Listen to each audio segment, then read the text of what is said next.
in the lane, moving fast, ayy. Let them all cross. If they hate, then let them hate and make a bigger boss, ayy. What is up, ladies and gentlemen? We are back. We are live. It is the Freight Coach Podcast, the top podcast in transportation, coming to you guys every single weekday, 8:30 a.m. Pacific, 10:30 Central, to break down some industry headlines. But most importantly, you guys provide some actual insight into what you can do with all of this information. If this is your first time tuning in, welcome. This is the real side of freight, ladies and gentlemen. And I do say that before every single show. And what I mean by that is I only speak with transportation professionals, because at the end of the day, you guys, I want to talk to the right individuals who have done what you're looking to do or who are currently doing what you're trying to achieve, so you can take that information, apply it, utilize it, and see a meaningful difference in your business and your life. Happy Friday, everybody. I got a couple of very special guests for you guys here today. I'm really looking forward to this topic because I take this topic personally, because I have been on the receiving end of not getting paid for the work that I've done. And it's hard enough to build a business out there or a book of business out there, and you want to think everybody's going to pay you for the work that you do. But unfortunately, that doesn't always happen. So we're here to talk about best practices. How do we protect our business from even getting to that point? But what do we do if we have to take somebody to court out there? So I have Janie, May, and Cristina on the show today to break all of this down. So you guys, thank you so much for taking the time to join me. Thank you for having us. Thank you, Chris.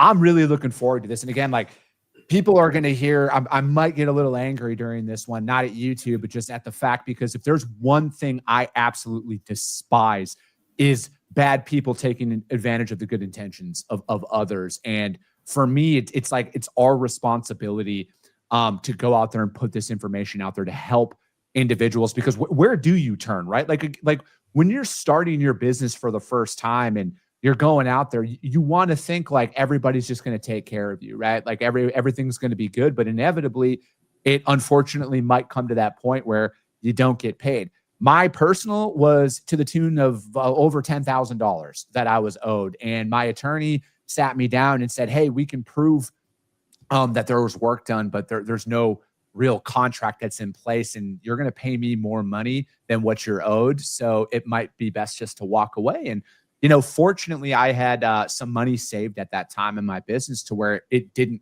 put me out of business, but that's not the same case for everybody. There's unfortunately, there's people out there who do kind of go through that. So, you know, Janie, before we kind of jump in, we're going to start with you. Like, how'd you get started in this? So I have been a business consultant for more than 20 years. I've helped business owners get financial clarity through their numbers. It started for me being in business for myself and not really understanding the importance of knowing your numbers. I always tell the story about one time I was struggling in my business. I had a cash flow problem. A good friend came in, asked me to look at my financial statements. And I remember he looking at my P&L and he says, well, you're bringing in revenue, you're making money, but your people aren't productive. And I remember asking him, or asking myself, but not the person I probably should have asked, how do you know that? Mm-hmm. But I didn't. I just sat there. I was like, how did he know that? And I pretended I knew. And then he looked at my balance sheet and he could see that there was so much AR in my balance sheet, uncollected money. He said that too was a problem. And at the time, I really didn't know what he was looking at. And from that point on, I realized that it was a hard fail for me, but it became the biggest lesson, the biggest blessing, because it forced me to understand that behind every business, regardless of what you do, there's a whole business of running that business. As a former executive vice president in the trucking industry, that was one thing that I saw was a big problem. One company that I worked with, they had over $1.2 million in AR. And when I spoke with the accounts receivable person, there was money that was owed more than 120 days. And I said, well, how are we going to get that? She says, oh, we probably won't get it.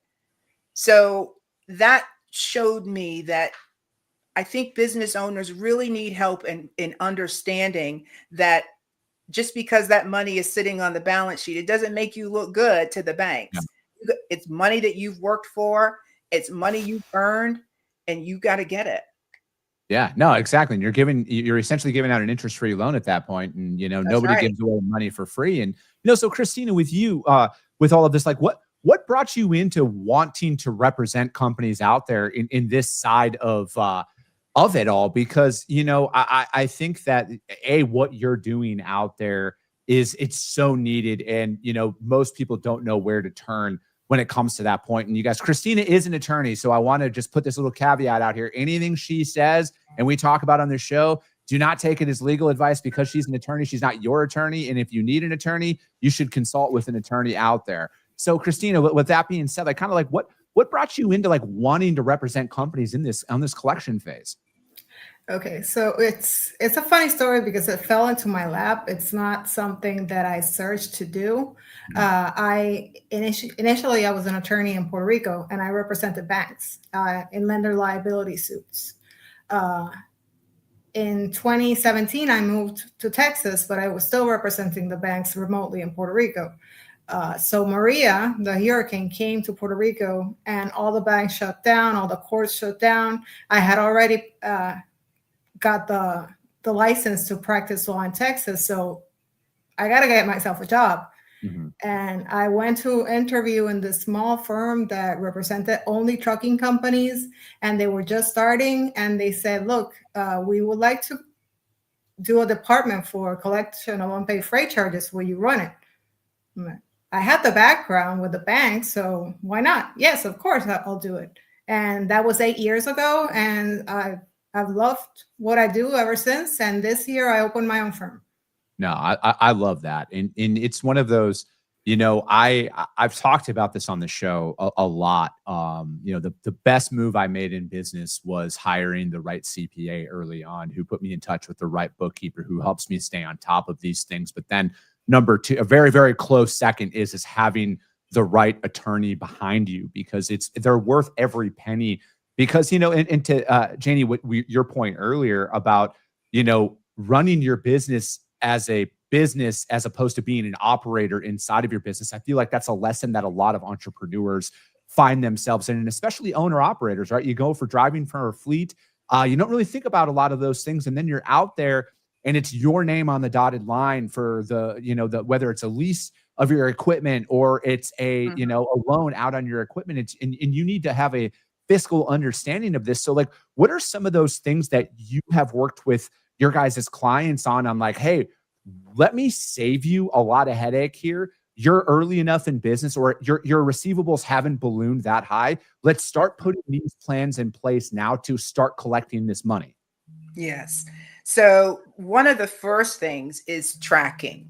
A lot of times people will submit their invoice, but they're not paying attention to how long it's taking to get paid, right? Mm-hmm. So if you find that pull up your, it's an aging report. If you have QuickBooks or using a TMS system, you should be able to pull up an AR aging detail report. One, you get to see who owes you, how long they've owed you. You could do a sort if you export the report to see if a particular client comes up multiple times.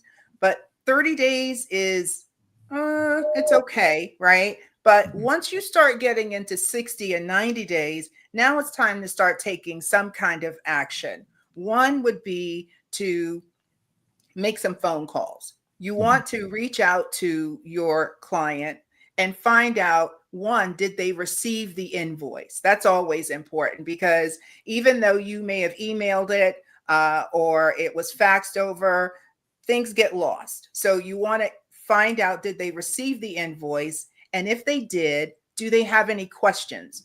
The goal here is to find out why you haven't been paid, but you don't want to say it like that. You just want to say, hey, this is Janie. I'm calling to see if you received the invoice. Okay, great. You did? Wonderful. Do you have any questions? And then if they don't have any questions, then your next question should be, okay, so when can we expect payment? Mhm. So now you have something that you can document, like, okay, I'll send it out right away. I'll send it today, or I'll send it out in 2 weeks. The goal here is to track and document your conversations. If they didn't receive the invoice, email it again and then follow up to ensure that they got it. You want to make sure you do that and hold them to the date. If they don't, then your next conversation would be, well, we spoke on October 3rd. You shared that you were getting out that payment to me. Was there something that prevented you from doing that? Typically, what you're trying to do is preserve the relationship, but still let them know, I'm expecting my money. Mhm. Once that invoice reaches 90 days, at that point, I believe now the conversation really needs to be a little bit more stern. And as a business owner, you probably want to start talking to somebody.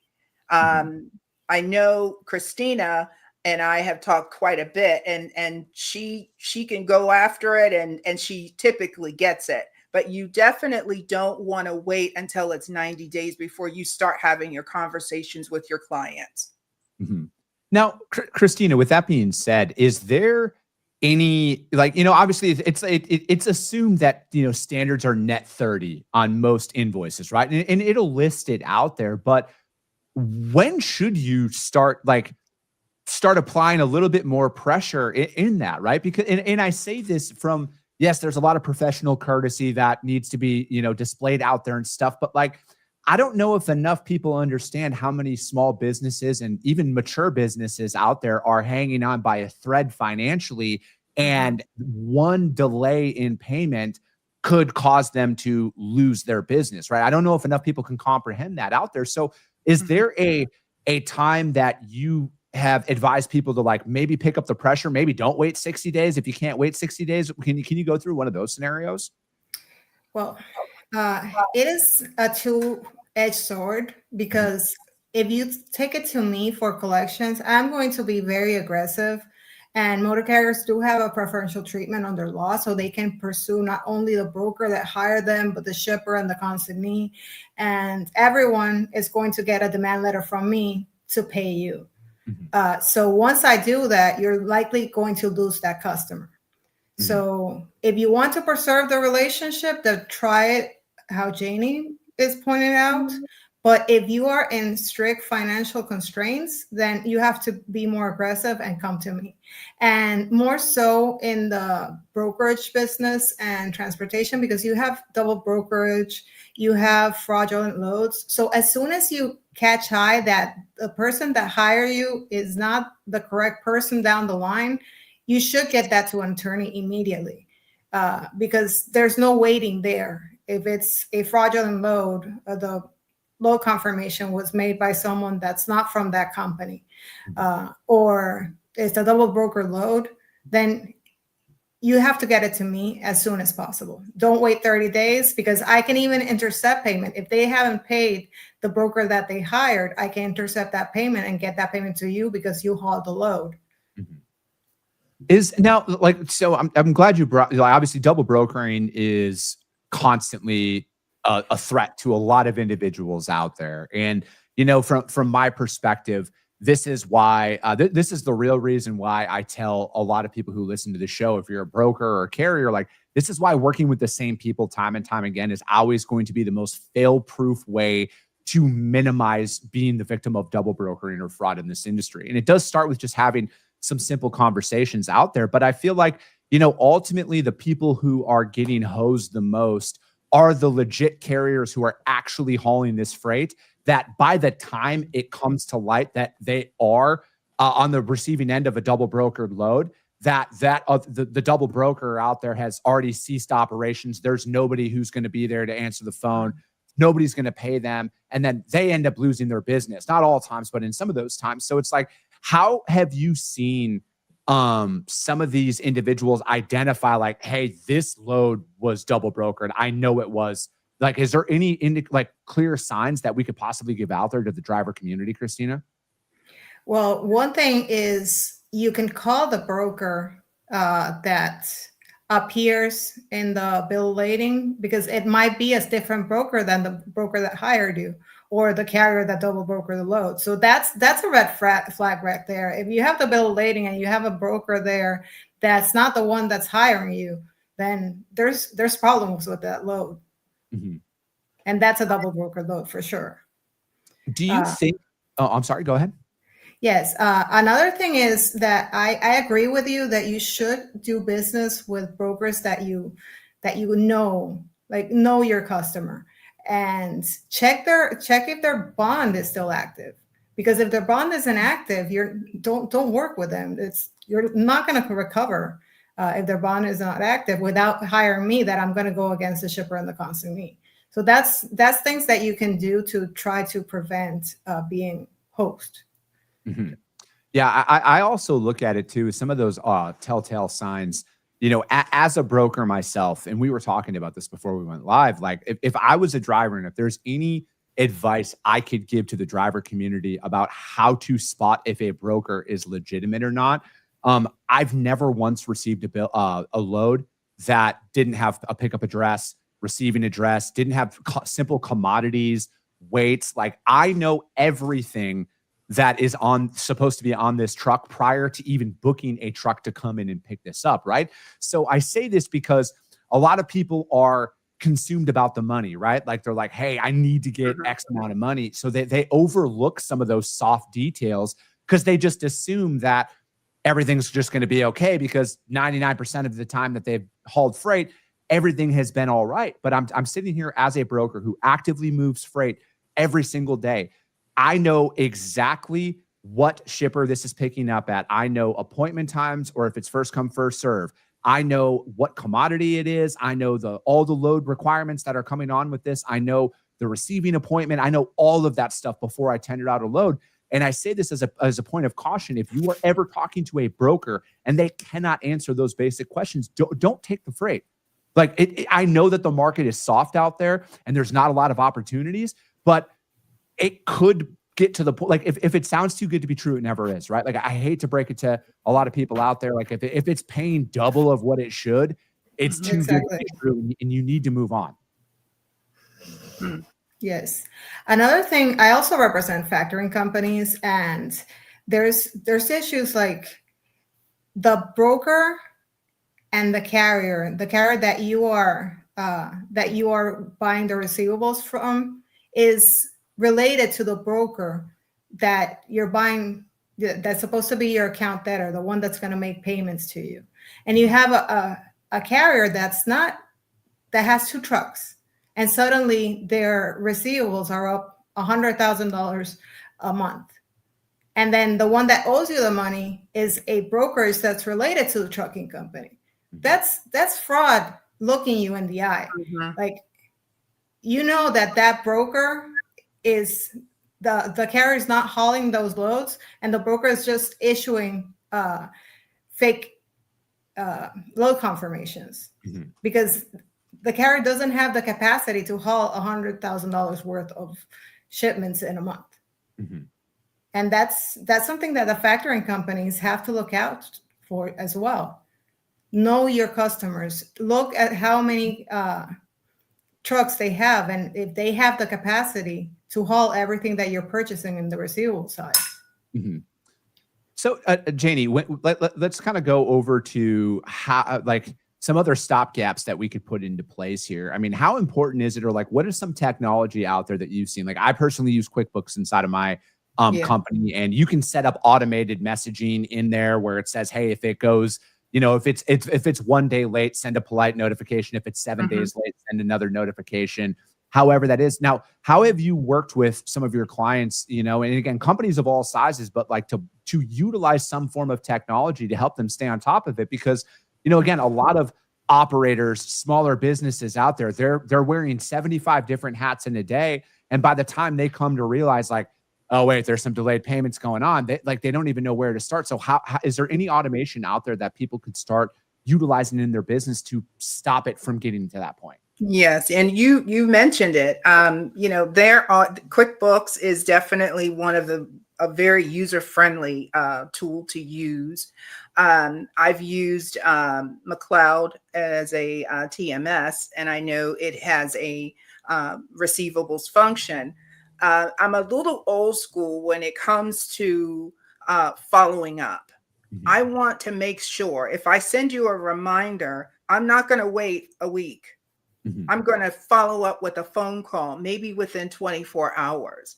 And Mhm. when you are wearing multiple hats, you have to remember that every business has three, I call them the three legs of a stool: get work, do work, and then track and get paid.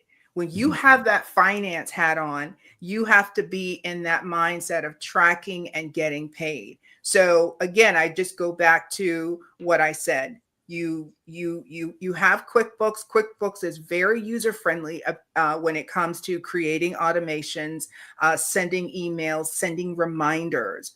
But I always get on the phone, and in our organization, we have somebody who, even after the invoice is sent and a reminder is sent, that individual will pick up the phone and contact that client and Mhm. ask, did you get the invoice? Do you have any questions? And sometimes we do get them, clients saying, I didn't get it, or I have a question. So that's really important, because you don't want to sit and wait for your money and they never got the invoice. That's Mhm.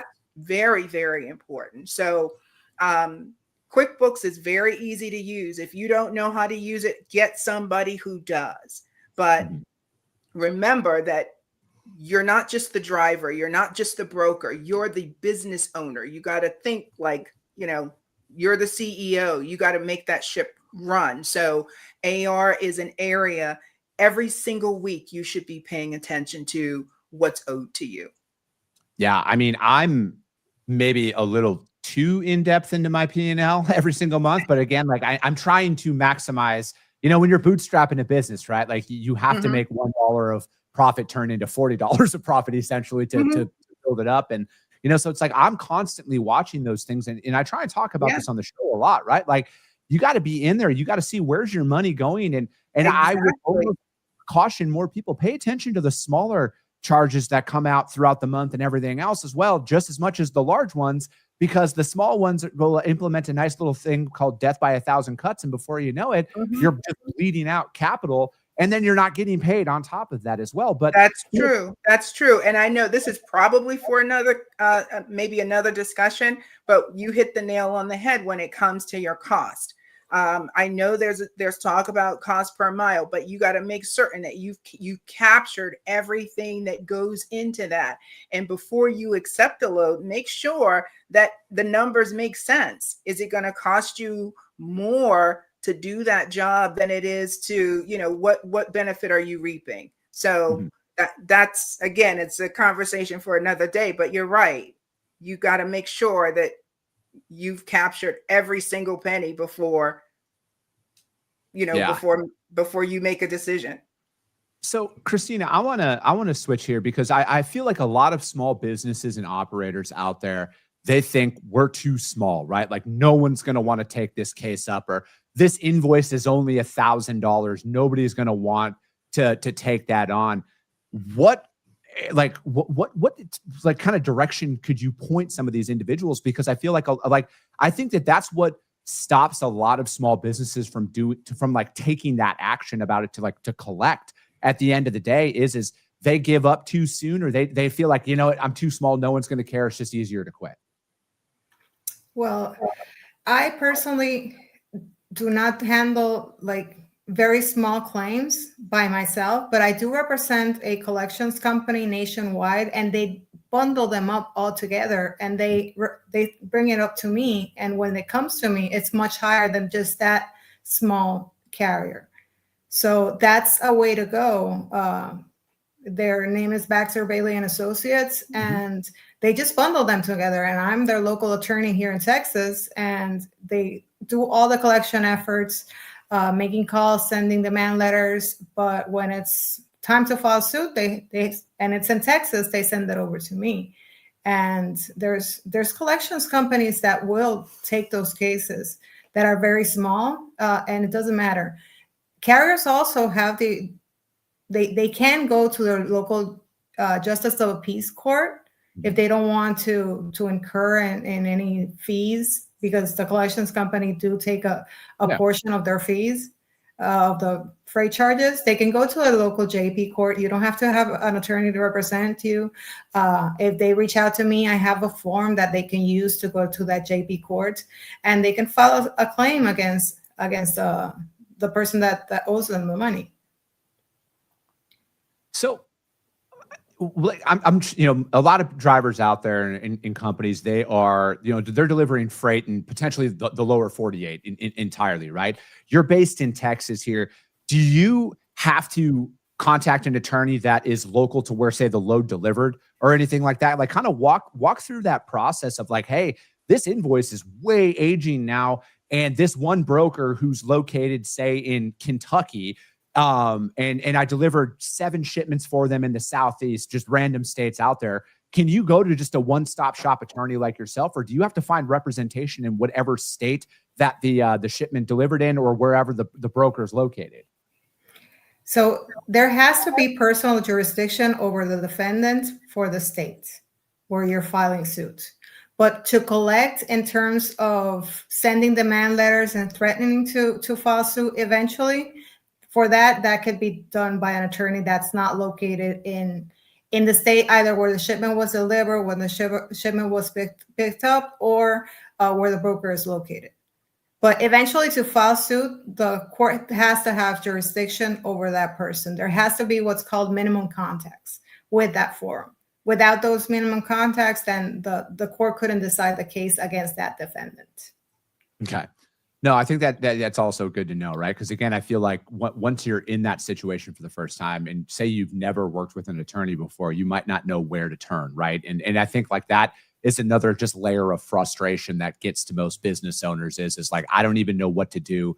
They just throw their hands up and they just give up at that, and then they're like, I'll just go out there and figure it out. And I think that there are a lot more resources out there for small businesses, especially trucking companies and freight brokers alike, that they're not even aware of.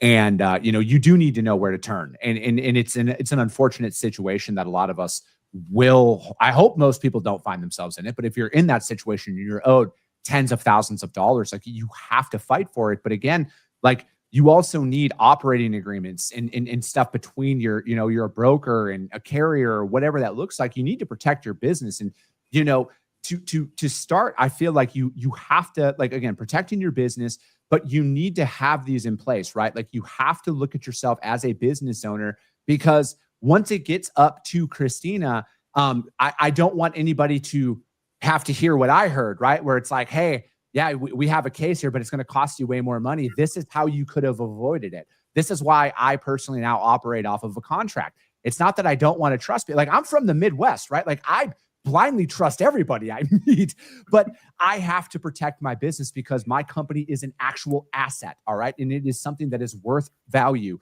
And not everybody operates off of that handshake agreement. So as we're kind of wrapping up here, Cristina, what is something that you want to see more carriers or brokers do to potentially not, I mean, I want people to hire you, but like, to potentially not have it come to this point?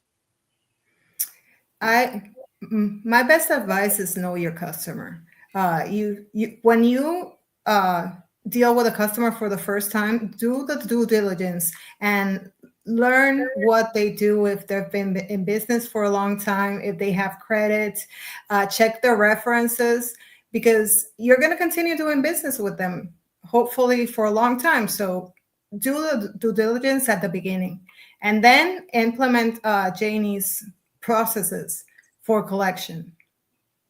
Perfect. Janie, what about you? What's one piece of advice as we're wrapping up here that you would love to see more individuals do inside of their business? In addition to what Cristina said, I think thinking like a CEO, being a business owner.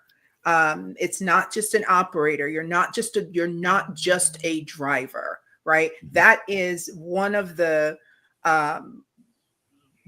things that I would see in the industry. The drivers would talk like that's all they are. You are a business owner. You run this economy. You help so many people, but help yourself. Think like a business owner. Look at yourself as an entrepreneur. Pay attention to your financials. And if you don't understand those numbers, get someone to help you understand not only what they are, but what they're telling you. Build yourself a cash management system so that you can gain financial clarity, so that it doesn't get to the point where, oh my God, now I'm desperate and my business is on the brink of shutting down because I haven't been paid. Know what the warning signs are, what the red flags are. And if you don't have an attorney, get one. Even if it's just someone that you consult once a month, it's worthwhile. No, that's great advice, you guys. Janie, Cristina, thank you guys so much for joining me today. I greatly appreciate it. But that's going to be it for today, ladies and gentlemen. If you guys have any questions for Janie or Cristina, hit them up, you guys, directly. And if you guys can't find them out there, I will put you guys in direct contact with them. But that will be it. As always, if you got value in what you heard and you're not subscribed, you guys subscribe to the show. And if you're feeling ambitious after this one, rank the show on iTunes and Spotify, because if you saw value, your network's going to see it as well. I appreciate you guys. I love you guys. And we'll be talking to you soon.